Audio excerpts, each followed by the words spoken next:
Assalamu alaikum wa rahmatullahi wa barakatuhu. This is the discussion of the third day. It's a third day discussion. In the A part, some components in the human blood are given below.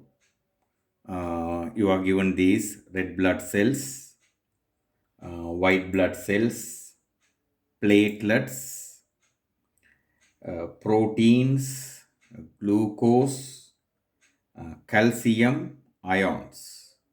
All these ones are given to you. So, among these, the questions are asked using these components. The first question, which blood cell is the most abundant in the blood? The most abundant blood cell in the human blood. Number wise, the highest number will go to red blood cells. Okay, second place only will be taken by the platelets. The least number will be white blood cells. The highest number will be taken by red blood cells. The second place goes to platelets, and thereafter the lowest one, the lowest number goes to red blood cells. According to your textbook,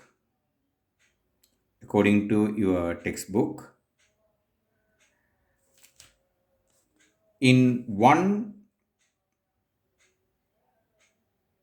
cubic millimeter, in 1 cubic millimeter, right, RBC will be 5 million. Platelets, when you consider, platelets will be 150,000 to 400,000, and WBC will be 4,000 to 11,000. 4,000 to 11,000. So these are the numbers. So this is to emphasize you that the values what we are writing here, okay, shows you the most abundant one. It is RBC, the red blood cell. This is the Roman number 1 question's answer. Once you come to the Roman number 2, of the components given above, write 2 components that belongs to blood plasma. In the blood plasma, there are many components. Water there, proteins are there, nutrients are there, ions are there, nitrogenous byproducts are there, hormones are there, antibodies are there, and antigens are there. All these ones are in the blood plasma. Among these, from the answers given to you, proteins are mentioned. So proteins you have to write. Second, glucose you have to write. It is coming under nutrients. Third, urea you have to write. That is coming under nitrogenous byproducts. And fourth, Ca2 plus you have to write. That is coming under ions. Like this, you have to write the answers picking from the 7 components given. So this is going to be your answer. Not these, but these are explanatory part. And when you come to the question number 3, given below, you are given a diagram this way. When you consider this diagram, you can see a cell with several lobes there. 1 lobe, 2 lobe, 3 lobe, 4 lobe. So there are many lobes there. So when there are multi-lobes, more than 2 lobes, then you have to call it the neutrophil. So given below is a diagram of a blood cell that belongs to a certain type. To which component given above does this cell belong to? Actually, it's a neutrophil.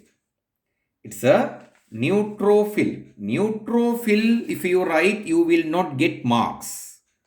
Okay. To which group it belongs to? That is your question. So if you write the white blood cell, last discussion also I told you, don't write short forms as much as possible. Okay. Write a detailed answer. White blood cells. If you write that only, you will get marks. Okay.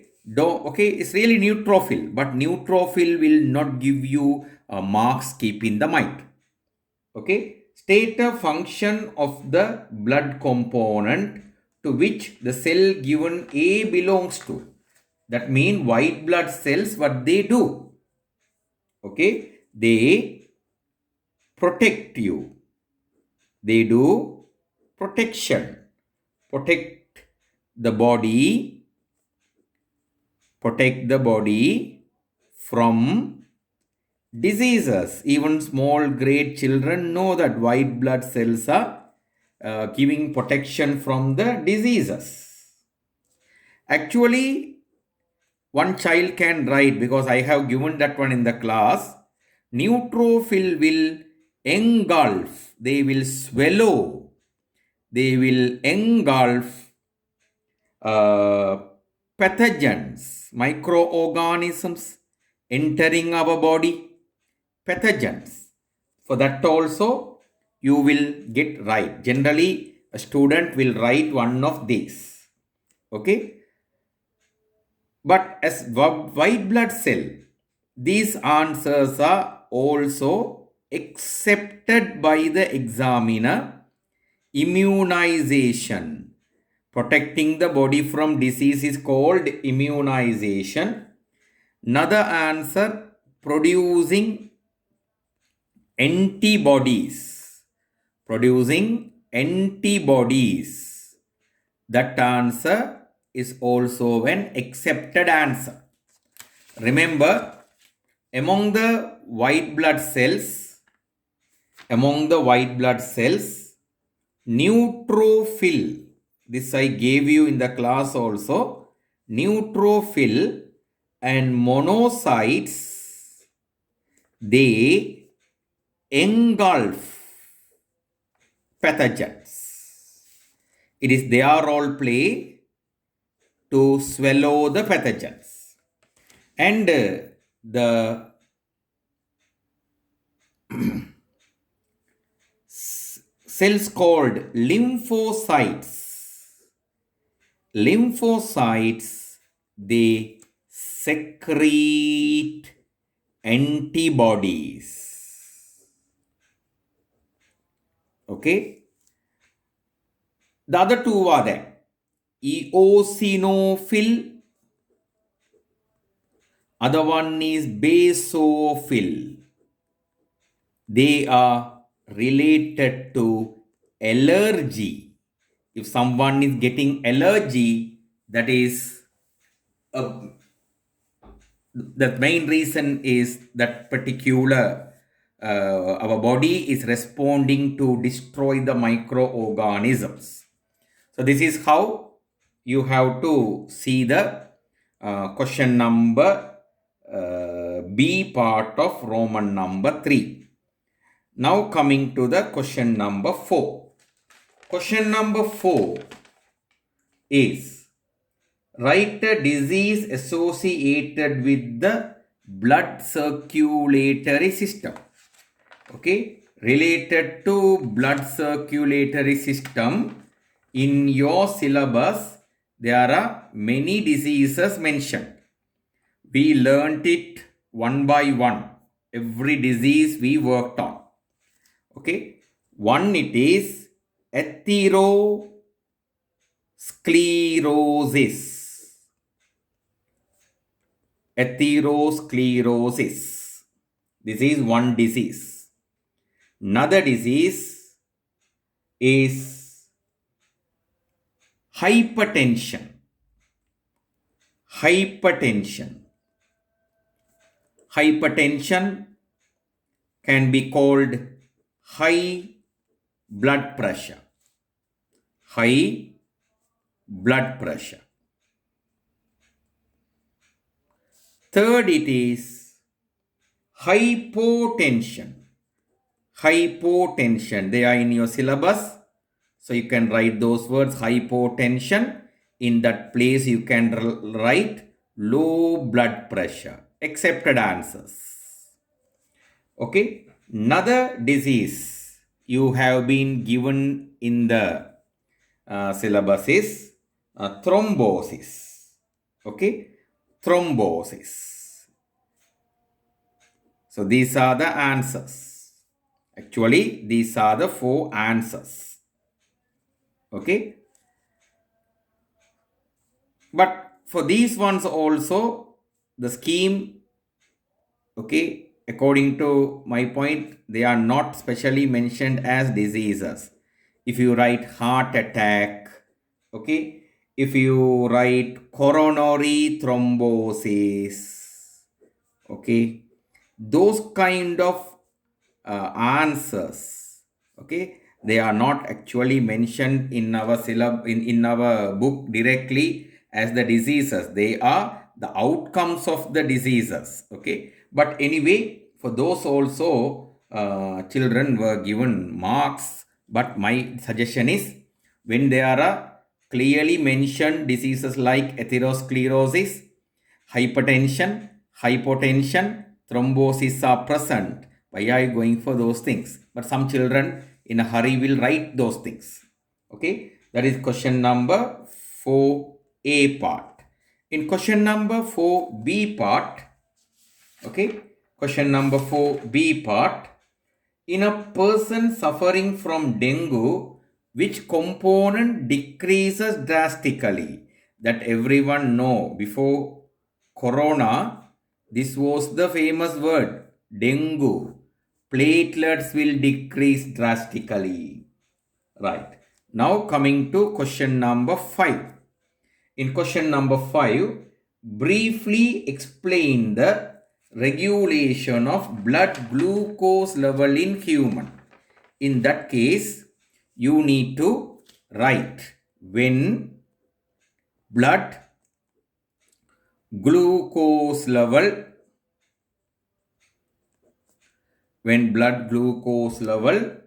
increases.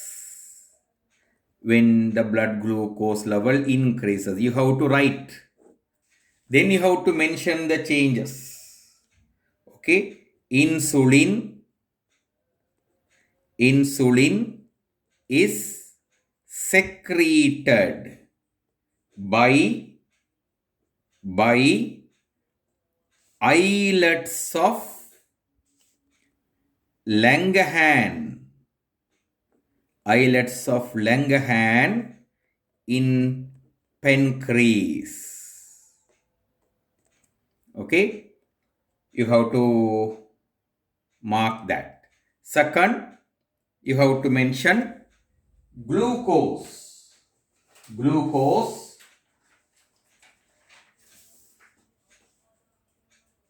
is converted to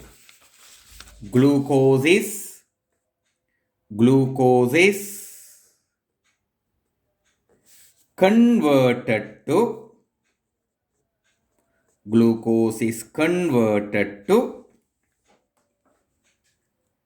glycogen. Glucose is converted to glycogen. Okay. Further, insulin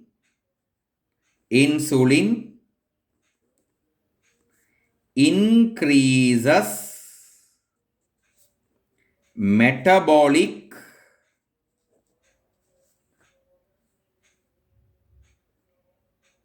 reactions.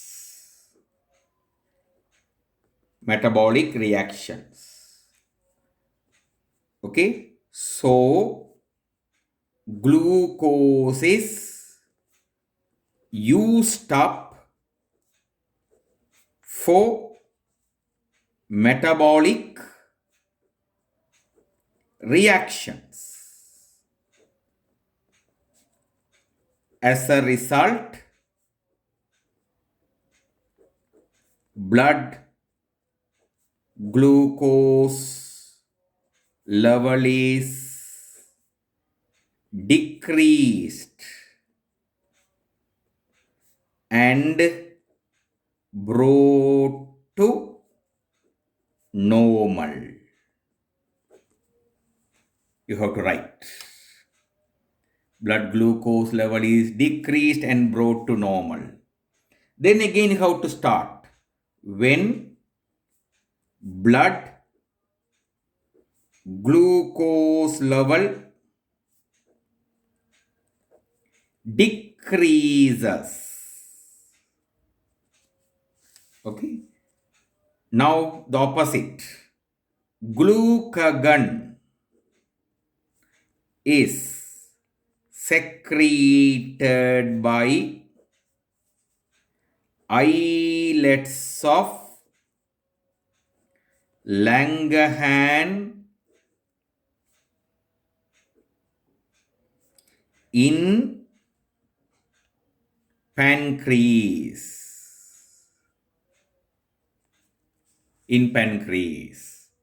Now what happens? Deposited glycogen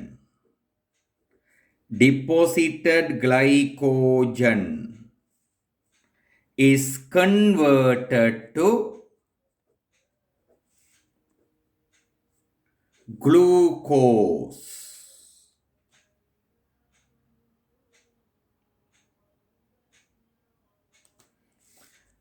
Okay.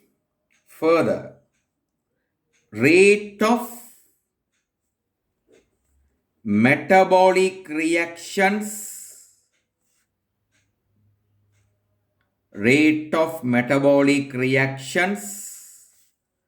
is decreased.